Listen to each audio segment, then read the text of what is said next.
ओम नारायण नारायण नारायण नारायण। तो दोस्तों, कल मैंने द सुसाइड स्क्वाड के साथ में चेहरे ये फिल्म देखी थी। इसके को राइटर और डायरेक्टर है रूमी जाफरी। फिल्म कुल मिलाकर 2 घंटे और 20 मिनट की है। अभी रिव्यू करने से पहले मैंने इसे गूगल पर सर्च किया तो मैंने वहाँ देखा कि IMDb पर इसे 7.3 आउट ऑफ 10 स्टार्स की रेटिंग है। मुझे बड़ा ही आश्चर्य हुआ कि भाई 7.3 आउट ऑफ 10 स्टार्स की रेटिंग इस फिल्म को। फिर मैंने IMDb खोला, चेक किया तो 10,724 लोगों ने वहाँ पर वोट रेट किया हुआ है इस फिल्म को। पता नहीं, मैंने रिव्यूज़ में भी जाकर देखा तो ऊपर तो सब 1 आउट ऑफ 10 स्टार्स के ही ज़्यादातर रिव्यूज़ मुझे दिखाई दिए। अब होंगे कुछ लोगों ने 10 आउट ऑफ 10 स्टार्स भी दिए होंगे, पर पता नहीं मतलब ये 7.3 आउट ऑफ 10 स्टार्स की रेटिंग इसे कैसे मिल गई। चलिए कहानी के बारे में बात करते हैं। एक भारी हिमवर्षा और तेज़ आंधी तूफान के कारण एक एड एजेंसी के मालिक समीर मेहरा सुनसान जगह पर फंस जाते हैं। वहाँ पर एक retired defence lawyer Paramjit Singh Bhullar वो समीर को मिलते हैं और वो अपने साथ उसे एक उनके मित्र रिटायर्ड जज जगदीश आचार्य के घर लेकर के जाते हैं। अब बहुत तेज़ बर्फबारी हो रही है, भारी हिमवर्षा हो रही है। इस कारण से समीर मेहरा उसी रिटायर्ड जज के घर वहाँ रुकने का निर्णय लेता है। अब ये जो जगदीश आचार्य रिटायर्ड जज का ये जो घर है, वहाँ पर वो स्वयं रिटायर्ड जज, उनके साथ में ये जो डिफेंस लॉयर है परमजीत सिंह भुल्लर, जो पात्र अनु कपूर जी ने प्ले किया है, और तीसरा एक और कैरेक्टर है अमिताभ बच्चन जी का लतीफ़ जैदी। ये एक रिटायर्ड क्रिमिनल लॉयर है। तो ये तीनों मिलकर वहाँ पर एक गेम खेलते हैं। हमेशा से ही वे किसी एक अनजान व्यक्ति को अपराधी बनाते हैं और उस पर ट्रायल चलाते हैं। और ये ट्रायल कई दिनों तक नहीं चलता है, बस उसी दिन ट्रायल चलाकर शाम तक, रात तक वो फैसला सुना देते हैं। उसको अपराधी अगर वो घोषित हो जाता है, साबित हो जाता है, तो उसको उसी दिन सज़ा भी सुना दी जाती है। तो ये इस प्रकार से वो खेल खेलते आए हैं। इस बार उन्होंने समीर मेहरा को अपना अपराधी बनाया है और समीर मेहरा भी तैयार हो जाते हैं ये खेल खेलने के लिए। अब देखिए, फिल्म का कंसेप्ट बहुत बढ़िया है। एक बहुत ही सुनसान जगह पर एक हवेली, उस हवेली में 3 वृद्ध मित्र है, उनमें से 2 रिटायर्ड लॉयर है, एक रिटायर्ड जज है। ये खेल खेलते हैं, फेक ट्रायल चलाते हैं, किसी अनजान व्यक्ति को पकड़ कर लाते हैं। अब ये जो 3 मित्र है, वृद्ध मित्र, इनको एक प्रकार से हम विक्षिप्त भी कह सकते हैं, थोड़ा सा साइको उनको दिखाया जा सकता था। और फेक ट्रायल चला रहे हैं, मतलब एक कोर्ट रूम ड्रामा हमें देखने को मिलेगा। रिटायर्ड लॉयर है, रिटायर्ड जज है, काफ़ी अनुभव है उनके पास में। तो ये जो अनजान व्यक्ति है, उस अनजान व्यक्ति के कैसे जो गहरे राज है, जो डार्क सीक्रेट्स है, रहस्य है छुपे हुए, उनको वो कैसे बाहर निकालते हैं, वगैरह वगैरह, कितना कुछ बढ़िया से दिखाया जा सकता था। पर चेहरे, ये फिल्म हमें हर प्रकार से डिसअपॉइंट करती है। और देखिए, ये बात मैं यहाँ पर रिया चक्रवर्ती के कारण बिल्कुल भी नहीं कह रहा हूँ।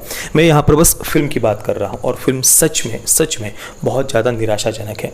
ये फिल्म शुरुआत में ही हमारे सामने सारे के सारे पत्ते खोल कर रख देती है, चीख कर हमें बताती है कि भाई फिल्म में आगे क्या होने वाला है। अरे भाई, कुछ तो थोड़ा बहुत सस्पेंस बना कर रखो।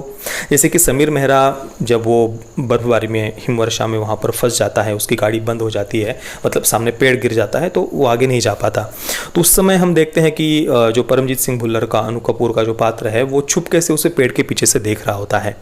तो उसी समय हमें पता चल जाता है कि भाई ये या तो ये इसको फॉलो कर रहा है या ये किसी अनजान व्यक्ति के तलाश में है, खोज में है।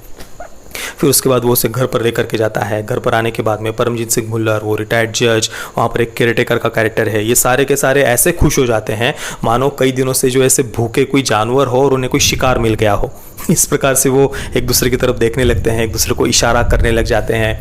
अरे भाई ठीक है, मतलब हम समझ गए कि भाई ये उनका पूरा प्लान है, उन्होंने जानबूझकर इस अनजान व्यक्ति को वहाँ पर पकड़ कर लाया है, वो कुछ उसके साथ करने वाले हैं। ठीक है, हम ये समझ गए। पर ये फिल्म इतना बार बार इन बातों को सामने दिखाने का प्रयास करती है कि मतलब भाई कुछ तो सस्पेंस बना कर रखो, या उन कैरेक्टर्स को थोड़ा सा तो हमारा कुछ इंटरेस्ट बना रहे, ऐसा मतलब सब कुछ वो चीख कर फिल्म हमें बताती जाती है।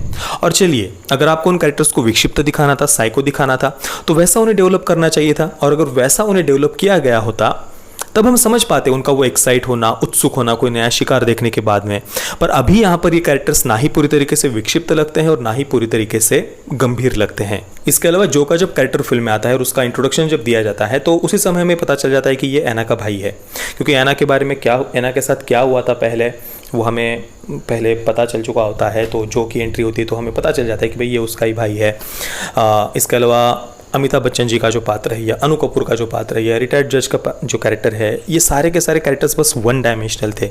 इनमें कोई ऐसी डेप्थ नहीं थी, या उनकी बैकग्राउंड स्टोरी को भी थोड़ा सा कुछ बताना चाहिए था उन्हें।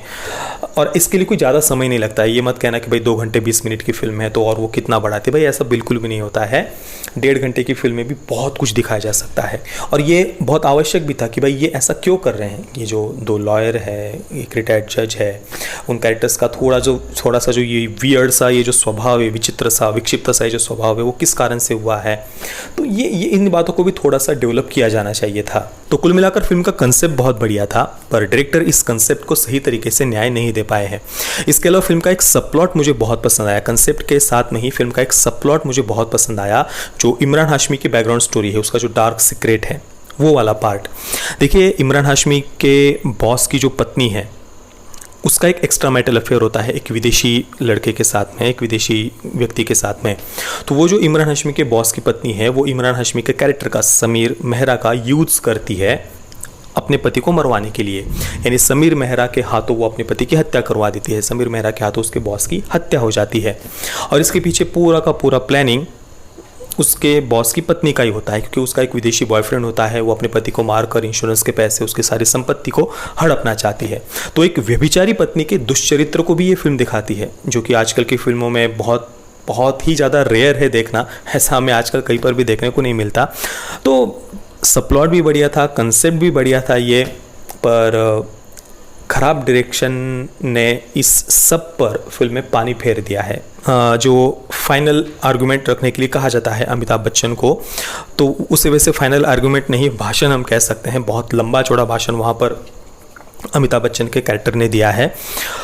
तो देखिए, वो जब हम सुन रहे होते हैं ना, एंडिंग में काफ़ी बड़ा था वो भाषण, वो सुनते समय हमें अंदर से यही लगता है कि भाई ये क्या चल रहा है और क्यों चल रहा है। इतने भारी भरकम, इतने हेवी डायलॉग्स वहाँ पर डाले गए थे, और बहुत इमोशनल करने का हमें प्रयास किया गया है, पर कहीं पर भी उस पूरे भाषण का, लंबे चौड़े उस पूरे भाषण का एक शब्द भी हमारे हृदय तक नहीं पहुँच पाता। और सबसे महत्वपूर्ण बात, उन सब बातों का इमरान हाशमी के केस से कोई कनेक्शन ही नहीं था, दूर दूर तक भी कनेक्शन नहीं था।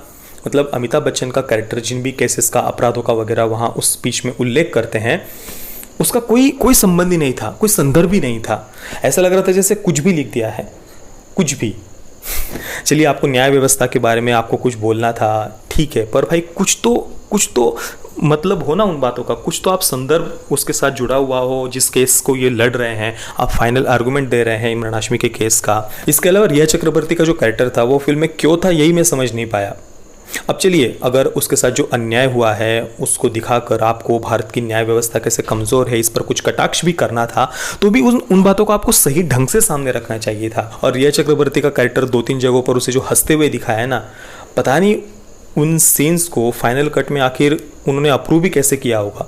कुल मिलाकर मैं तो इस फिल्म को किसी को सजेस्ट नहीं कर सकता। अगर बाद में OTT पर रिलीज़ होती है और अगर आप देखना चाहते हैं तो ऑनलाइन रिलीज़ होने के बाद में देख सकते हैं। मैं चेहरे इस फिल्म को दूंगा 3 out of 10 stars. Parental guidance की बात करें तो फिल्म को US सर्टिफिकेट मिला हुआ है, और फिल्म में कोई सेक्स, न्यूडिटी, कोई खास ऐसा वायलेंस वगैरह भी फिल्म में नहीं था।